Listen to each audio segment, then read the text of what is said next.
مصر على موعد مع حدث فريد واستثنائي يترقبه العالم أجمع.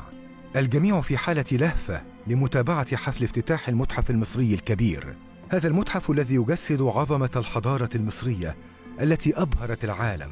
المتحف المصري الكبير هو هدية مصر للعالم، ويعد رمزاً للهوية الوطنية وجسراً يربط الماضي بالمستقبل، وشهادة حية على أن الحضارة المصرية ستظل منارة تضيء دروب الإنسانية. بدأت فكرة إنشاء المتحف المصري الكبير في تسعينيات القرن الماضي، وفي عام 2002 تم وضع حجر الأساس لمشروع المتحف في موقع متميز يطل على أهرامات الجيزة الخالدة. الدولة المصرية أعلنت وتحت رعاية منظمة الأمم المتحدة اليونسكو والاتحاد الدولي للمهندسين المعماريين عن مسابقة معمارية دولية لأفضل تصميم للمتحف. وقد فاز التصميم الحالي المقدم من شركة هينغهان بينغ للمهندسين المعماريين بأيرلندا، والذي اعتمد تصميمه على أن تمثل أشعة الشمس الممتدة من قمم الأهرامات الثلاثة عند التقائها كتلة مخروطية هي المتحف المصري الكبير. وقد تم البدء في بناء مشروع المتحف في مايو 2005، حيث تم تمهيد الموقع وتجهيزه. وفي عام 2006 أنشئ أكبر مركز لترميم الآثار بالشرق الأوسط، خصص لترميم وحفظ وصيانة وتأهيل القطع الأثرية المقرر عرضها بقاعات المتحف، والذي تم افتتاحه خلال عام 2010. اكتمل تشييد مبنى المتحف والذي تبلغ مساحته أكثر من 300 ألف متر خلال عام 2021.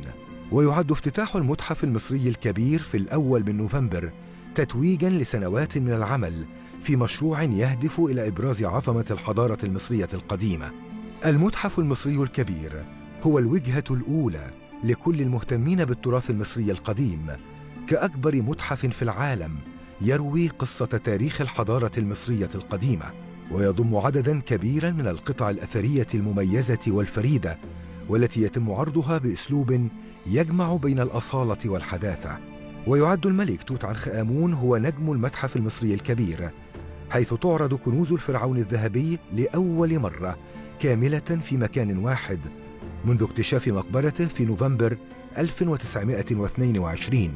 كما يضم المتحف حدائق مستوحاة من نباتات مصر القديمة، ومتحفاً للأطفال، ومراكز للبحث والترميم، ليكون وجهة تعليمية وسياحية متكاملة تستهدف الأجيال الجديدة.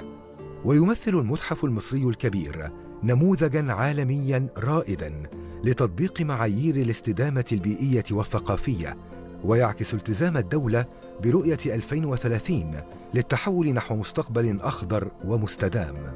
المتحف المصري الكبير يحمل رحلة فريدة في عمق الحضارة المصرية القديمة وسحرها الخالد الذي لا يزال يأسر العالم حتى اليوم.